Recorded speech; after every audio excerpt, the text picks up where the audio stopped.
Hey David, how are you? I'm good. How are you doing? Fabulous. Thanks for making time to join our partnership spotlight. So excited to have you on the show. Of course. Happy to be here. Appreciate you having me on. Awesome. Well, can you introduce yourself a little bit to our viewership and how you got involved with Stroke Awareness Oregon? Yeah, sure. My name is David Seck. I'm a physical therapist. I've been a physical therapist for 10 years, and in that time, I've worked in neurologic physical therapy that whole time. So I got my start in a TBI and stroke rehab center in California called Center for Neuro Skills. And then I've worked in various settings, inpatient, outpatient, and home health in the neuro settings. I have a board certification in neurologic physical therapy and various other certifications in diagnoses, in neurologic diagnoses like stroke, multiple sclerosis, Parkinson's, et cetera. That's what I do for a living. And I'm also an adjunct faculty at Oregon State Cascades in their DPT program, where I teach motor control and in their neuro curriculum and biomechanics as well. So it's fun to be over there and involved on the academic side as well. And then Awesome. in terms of how I got involved with Stroke Awareness Oregon, just being involved in the community here in Bend, Oregon. I met some individuals who are on the board, and I met them at a volunteer event, and they told me about their organization. And it was something that really resonated with me. I'm passionate about getting people moving again and restoring, some of their activities that they enjoy doing after a neurologic diagnosis or injury. So it's just kind of aligned with what my professional goals and interests are to do, it from a volunteer and nonprofit standpoint as well. That's awesome. Um, can you clarify, because when we first got introduced, Stroke Awareness Oregon sounded like it's something very local, or at least on a state level, but it isn't, right? You guys provide nationwide resources. Can you shed a little bit of light on that? Yeah, absolutely. We have outreach, especially in our support groups, that reaches nationwide. So all of our support groups are posted on our website, and we've got people from East Coast, West Coast, South, in the South, and then even internationally. It's a fun group of people, and we try to do it at times that works for everyone. So those resources go, across the nation, and we also have, different resources. We've got peer-to-peer programs, which maybe we'll talk about a little bit Yeah. more, and other resources on our website that anyone can use and access. So. Awesome. We'll definitely talk through all the resources you guys provide towards the end of the show here. But for anyone that isn't really familiar, can you, in very plain and layman terms, explain what a stroke is, what happens, and sort of what are the consequences of a stroke, so that we have an educational piece for our viewership as well? Yeah, absolutely. So you can think of stroke as a brain injury, and typically it happens in a couple of different ways. Sometimes you can have an occlusion in your blood vessels in your brain that blocks blood flow to brain tissue, or you can have something break off and travel to to those blood vessels and block blood flow to brain tissue, which damages the brain. You can also have something called a hemorrhagic stroke, which is basically a burst in the blood vessels that also negatively impacts the brain tissue around there.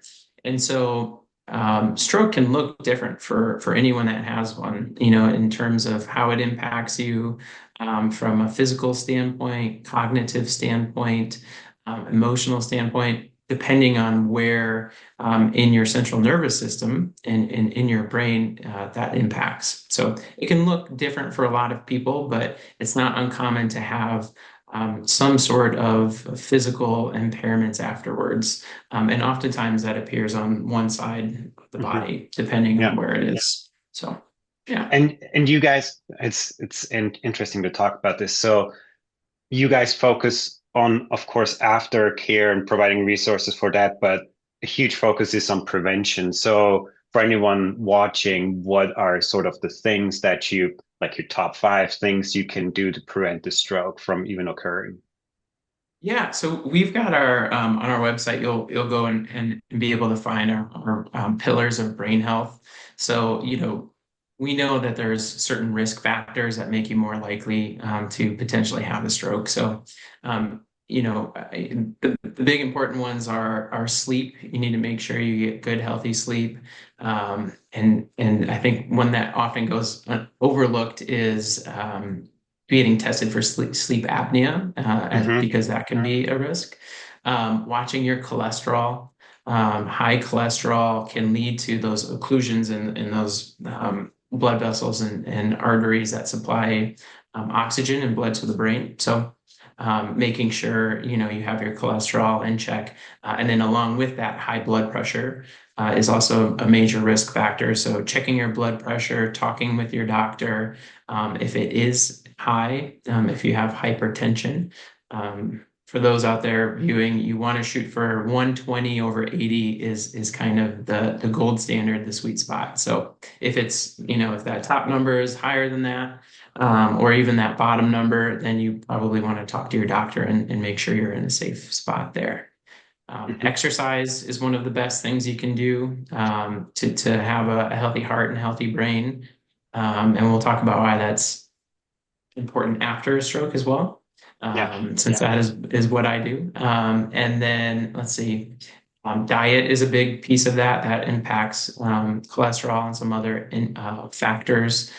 So those are the big ones that you're going to want to make sure that you're attending to and keeping an eye on, especially as we enter middle age and later ages. Awesome. Thanks for sharing that. So how does a stroke materialize? So if I were to see someone, what would I that ha a person having a stroke, what would that likely look like, and what do I do? Yeah, I'm so glad you asked this. As this is one of our big campaigns and one of the most successful things, I think, in preventing strokes. I have so many firsthand experiences and stories of how knowing what I'm about to talk about can save lives. So Stroke Awareness Oregon has the Be Fast campaign. So BEFAST. And they're little cards. You can find them on the website that describe the signs and symptoms of the initial onset of a stroke. So B stands for balance. If someone's balance starts to be impacted or they start to lose their balance and that's not normal, that is a possible sign. E is for eyes. So vision can be impacted. You can lose, half of a field of vision. It can become blurry. There can be, different causes of that. Hmm. F. F is for face. So sometimes you'll see a facial droopage. I talked about how, it impacts oftentimes one side of your body. So if you see a facial droop and you're unable to smile and you kind of have a smile like this, or it's difficult to talk, then that can be another, potential sign of that. Let's see, we've got B, E, F. Hey. Um, we're on A. Yeah. Oh gosh, why am I blanking on A? So we've got C. Oh, A, arm. Okay, so we're still sticking with this side of the bodies. Thanks for sticking with me. It's early in the morning here. Oh, it's all good. So A is for arm. You'll oftentimes see, especially if it impacts half of your body, um, difficulty lifting your arm or moving your leg. And so oftentimes you'll just if you're worried about someone potentially having a stroke, you'll ask them to raise their arm. And if they have trouble with that, then they're they're potentially having a stroke, in addition to some of the other symptoms they're having. And then S is for speech, and so we talked a little bit about facial droopage, but it also impacts your ability to manipulate your tongue. So if you have confused speech, that can be more of the cognitive portion, finding words, understanding words, or you have difficulty producing speech, then that can indicate, that you might be having a stroke. And then finally, the T is the most important one. That's time. So Hmm. we have some treatments that can lessen the severity of stroke, but the time to get to the hospital and get emergency services is very important because as those blood vessels are being occluded and our brain is not getting oxygen, the more time that passes, the more impactful and serious those symptoms can be. So time is of the essence. You want to call 911 Yeah. as soon as you can. And I can tell you firsthand, I've seen it many, many times how big of a difference that can make. Wow. So what happens? Okay, somebody comes to the emergency room with a suspected stroke. What sort of medications or what's the procedure then? So the gold standard in most strokes have a blockage type of a stroke. Um, and what they'll do is they'll do a quick imaging technique to see if it's that type of stroke, if it's a blockage, or if it's more of a hemorrhage, a bleed. Hmm. And based on that, they're going to do one of two things. If it's a blockage, they're going to give you something called TPA, which is the clot busting drug. And that breaks up, that occlusion in the blood vessels and allows reoxygenation of the brain tissue. And if it's something really serious like a hemorrhage and there's pressure building up that's damaging brain tissue as well, then they can do things like emergency surgery to alleviate that pain, stop that bleeding, and save that brain tissue. Gotcha. Yeah. Okay, so thank you for sharing that. So now, unfortunately, we weren't able to detect it early enough and a stroke occurred. What's the immediate and then also the long-term post-stroke care that your field of work? Yeah, absolutely. So, you're going to be in the hospital in an acute setting, possibly in ICU until you're medically stabilized. At that point, depending on the level of severity of the stroke, you'll likely be in an inpatient rehab setting, and that's anywhere from 1 to 2 weeks. Typically, it can be more if things are very severe, or it can be less if you have minimized the impacts of that stroke with the medical treatment. So from there, it's not uncommon for people to go home. Sometimes they go to a skilled nursing facility for a while they continue to rehab, and they may receive home health. And the kinds of services they're going to receive there are occupational therapy to help with your activities of daily living, as we call them. So that's brushing your teeth, going to the bathroom, dressing, eating, cooking, those types of things. Speech therapy Hmm. for speech production and clarity, but also word finding and possibly other cognitive impacts from a stroke. And then physical therapy, which is going to, focus on your mobility, your independence, your safety, balance, strength, those types of things.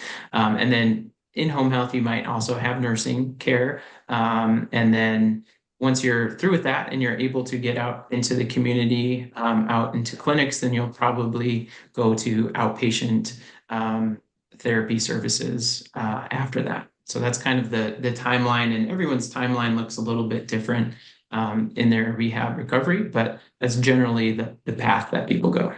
Gotcha. So can you explain why a stroke typically impacts only one side, why it's unilateral? Yeah, absolutely. So our brain is really fascinating. Our right side of the brain controls a lot of left side functions and vice versa. So when we have our vasculature in our brain either have a blockage or have a bleed, then it typically impacts just one of those sides because of how the brain is divided. And so, depending on where that is, it will impact, those opposite side functions, which is why you often see people have what's called hemiparesis, which is, difficulty moving one side of their body. It certainly does not have to be that way. There are different types of strokes that can impact the whole body. Got it. How does it so let's talk more specifically about mobility. What are the typical, and I realize the stroke is so unique from person to person, but what are the typical mobility impairments that one sees after stroke?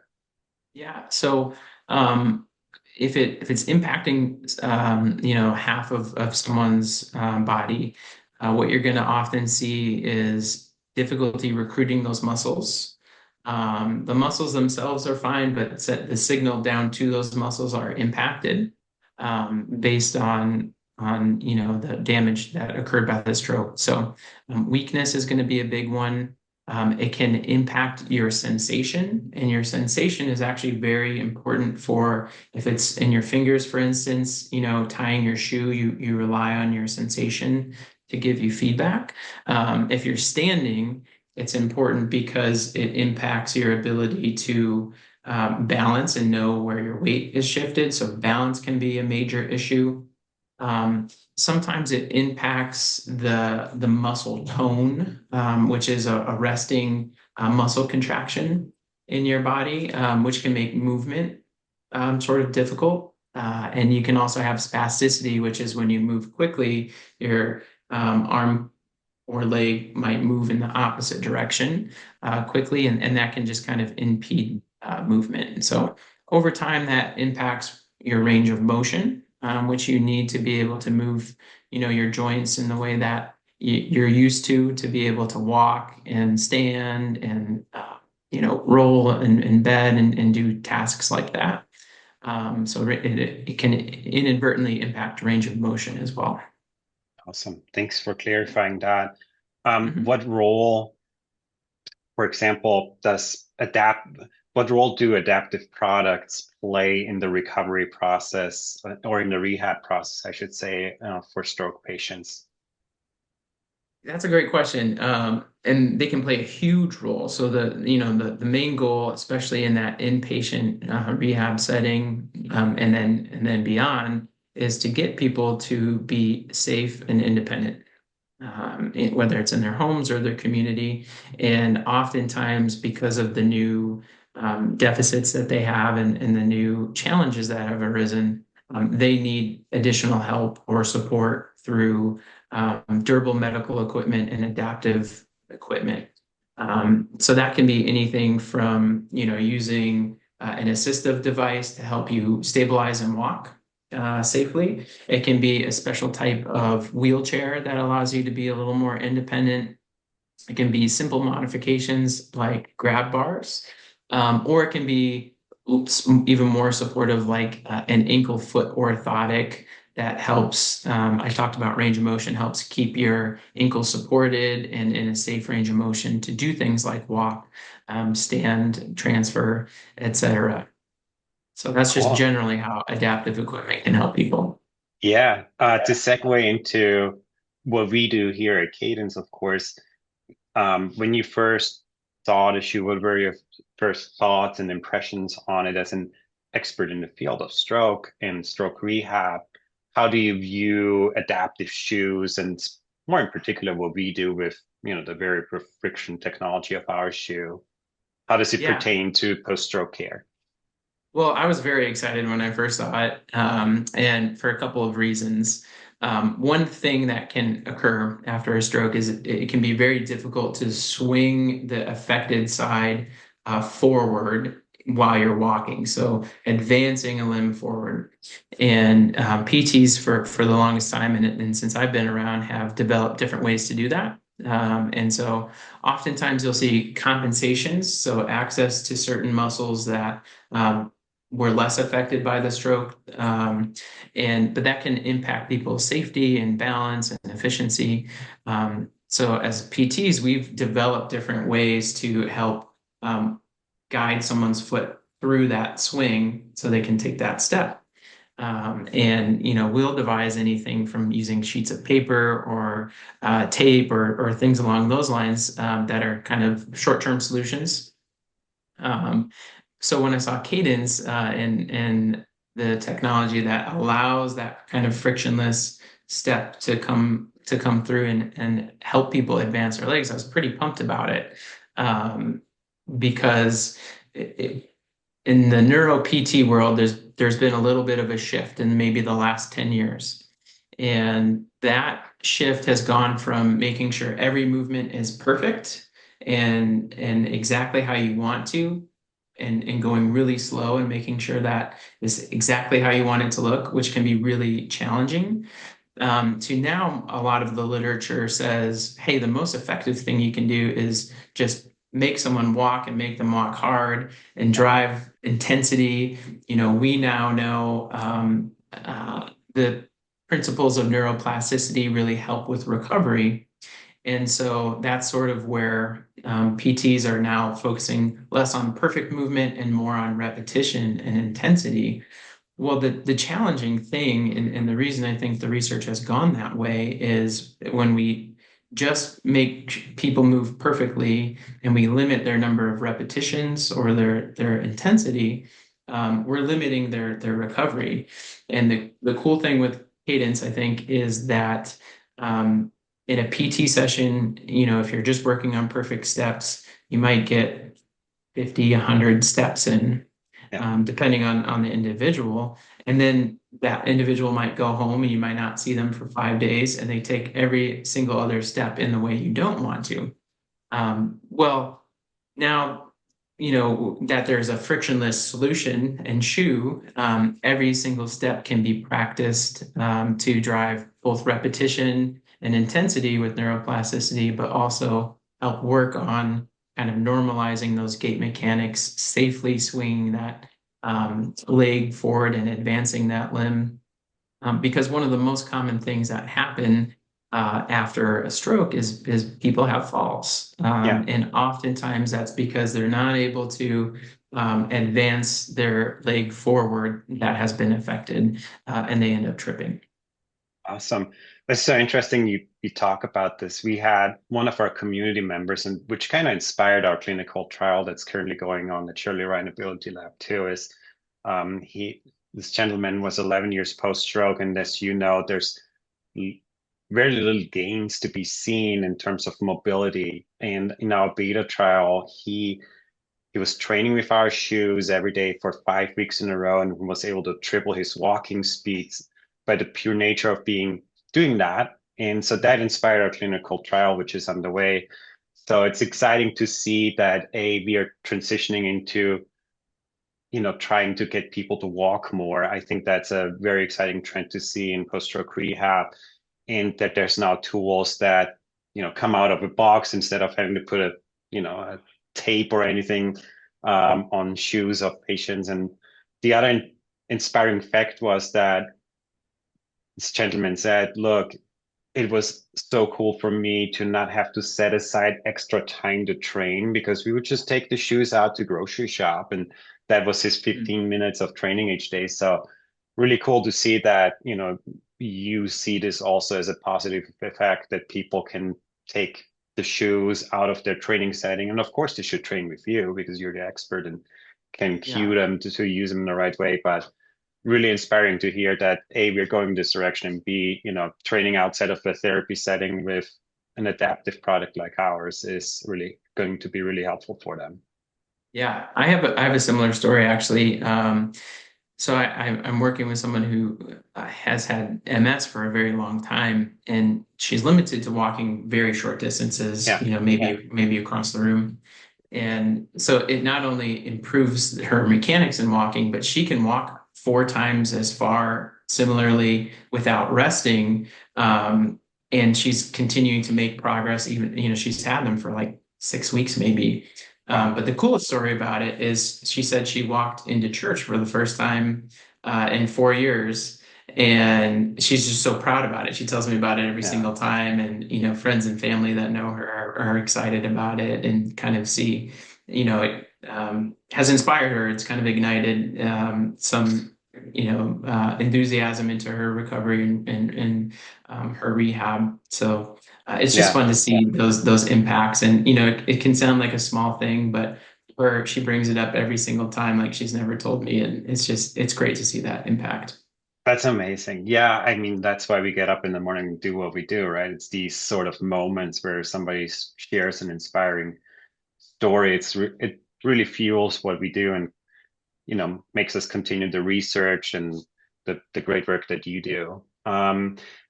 So I know we're coming up against time, but I really want to hone in into what are the resources that you guys provide with Stroke Awareness Oregon. um, how can people find you? What is it that people should be on the lookout, and how do you support them?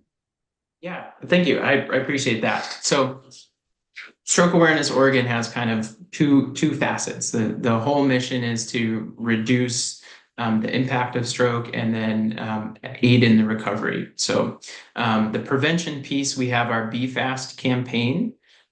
So we've got our little cards that have the signs and symptoms of stroke that we talked about earlier. So that you can find that on our website, and you can reach out to us to get those cards. So our website is strokeawarenessaoregon.org, so you can find us there. So we start with our Be Fast campaign. We do Stroke 101 presentations, and we can do those virtually, or we can do those in person. Typically, in person is in Oregon, and virtually is Yeah. for people outside of Oregon. And that is just about an hour long presentation, and talk about what stroke is, how to prevent it, goes into some more of the detail. One in four or one in five people will end up having a stroke. So Wow. That's a and massive number. it's huge, and one in about every 30 seconds here in the U.S. So it is extremely prevalent. It doesn't always get the same press as some of the other diagnoses and support, even though it is so prevalent and it impacts so many people's lives. So our Be Fast campaign, our Stroke 101 presentations. We have some video resources on our website as well. And then one interesting program that we've had in the last year or two here is our Stroke Heroes program, which is we'll go in and do presentations in grade schools, typically Hmm. around fourth grade. We've found is the most effective, and educate kids through a comic book and some other media on what a stroke is. And it's been really effective to bring awareness at an early age, but also they go home and tell their family and say, "Hey, how's your blood pressure, mom or dad?" And I so love that's that. been a really fun program to run. So those are our main prevention programs. After someone has had a stroke, we have a lot of resources as well. We have our support groups, which are you can join virtually. There's caregiver support groups. There's a young adult support group. There's a men's support group. So there's different support groups that can meet the needs of people who've had a stroke or family members, because typically it's pretty novel, new challenges, and it's Yeah. hard to navigate. So it's good to hear from someone else what they're experiencing, what might have worked for them, or just have someone else that understands in a way that your friends and family might not. Yeah. No, And that's fantastic. Go ahead. yeah, oh, it's made huge impacts on people, and that can be joined, from anywhere virtually. And then we also have our peer-to-peer support program, and that is something where someone who's had a stroke, we train from our voc rehab specialist, who is on our board. We've developed a program to have someone be able to help those who've had strokes navigate their journey, set goals, and really kind of attack it head on to have the best recovery that they can. So it's nice to have that one-on-one connection with someone who's been through it and has some training on, how to assist someone through really challenging times that just can totally, impact people's lives in many, many ways. And so having that extra support can be really helpful. That's awesome. What's ahead for you guys at Stroke Awareness Oregon? What's a what? Sorry. What's ahead for you guys? What does the future hold for you guys? I know you're trying to widen your footprint, of Yeah. course, because of the nature that you're providing virtual services. It's sort of nationwide, but I also hear that you're doing work internationally. What's ahead for you guys? Yeah, we're doing work internationally. There's been a few groups that see what we're doing, and it's really interesting. There's some populations of individuals in the Middle East and other countries where we're seeing stroke prevalence and incidence rise. So it's becoming more of an issue. And they've seen what stroke awareness does and want to bring that to their organizations or hospital organizations and their countries because it's becoming such a big issue. So they're using a lot of our models in terms of supporting those who've had stroke, trying to prevent stroke. And so there's some international collaborations occurring. We're certainly spreading out in the Pacific Northwest. And we've got some other campaigns kind of coming. We have a book called Say Yes to Life that is a collection of people who've had stroke and their stories. Fascinating people, fascinating lives, how they've dealt with their stroke and what they've done after. It's very inspiring. We have another book coming out that's in the works and being written right now that focuses on the experience of people who've had stroke and how it impacts their family. So it's going to be a good way for people to see kind of firsthand how it can impact a family, what kind of Yeah, resources and what has been helpful for them. And then it's going to be part of a trilogy. So there's one further down the line.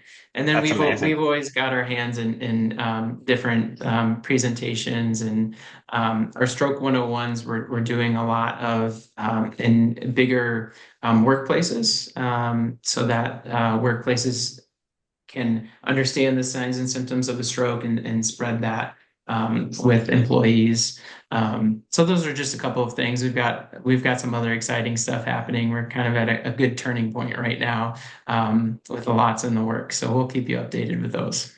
Awesome. You guys are doing incredible work. All the stuff that you're working on is so impressive. And I cannot thank you enough for making time and taking time out of your busy day to talk to me today and answer all these questions. Any last words, thoughts that you want to share with our community? No, I'm just going to plug again strokeawarenessoregon.org. If you have any stroke related questions or need resources, you can always send an email and we'll have someone from the team reach out if you have specific questions.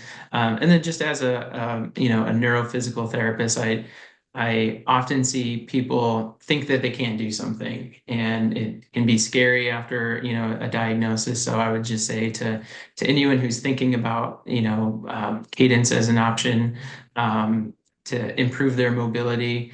I've seen it impact so many people positively, and it's what I do. It's what I love to see. It's very rewarding to see people accomplish challenging things. So just put yourself out there. Don't be afraid of failure or challenges. And whatever you think you can't do, you probably can't with some help and some guidance. And it's just up to you to take that choice and move forward with it. So, Awesome. Well, that was fantastic last words. So thank you so much, David. I really appreciate you coming on the show. And folks, I'll see you on the next one.